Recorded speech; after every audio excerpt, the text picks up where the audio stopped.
One of the things that is so important to me is how I approach my days. And I say it to my girls all the time. I said, we've got to act and behave courageously. And what does that mean? And for me, that is really about how I approach and live and work and the decisions I make and the way I engage with people.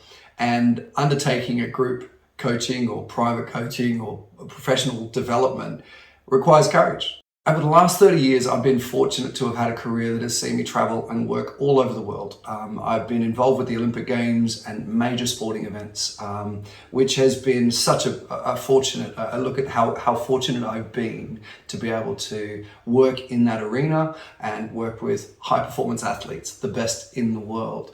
And my job's in technology. So working in that space and delivering the fields of play and creating that environment in order for other people to do their very best is what our job is. And when I'm building my teams, one of the things that I look for, sure, people come to me with great technical skills.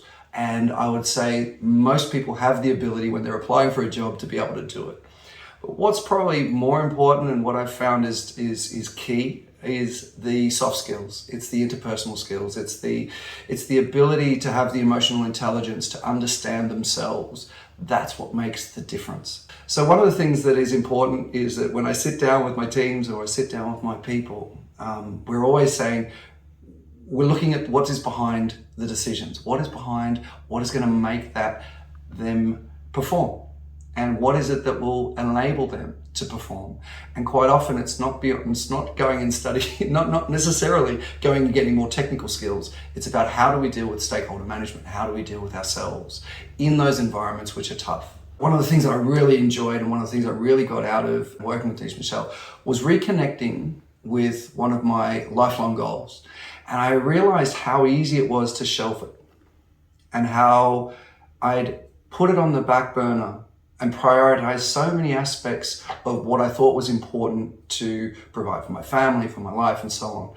However, what I reconnected with was something that was instilled in my passion. And there's a lot of talk about passion and all those things, but actually it got back to this one lifelong dream and goal.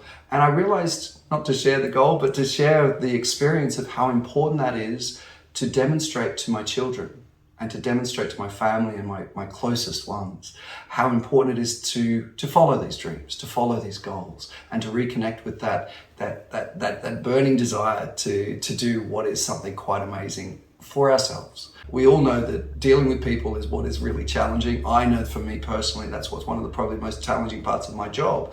But I've also learned that I've had to invest in my time and invest in myself, in my own development.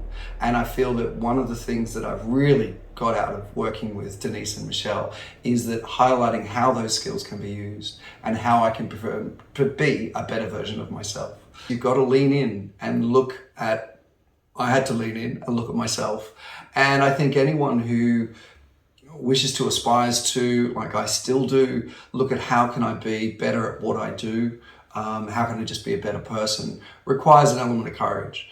And again, I feel it's so key in demonstrating to my daughters, to my son, to my family, how to behave and act. So for me, they are the key things which I was able to take into my journey with the course and with the material, and certainly through the coaching that I've been able to have with both Michelle and Denise.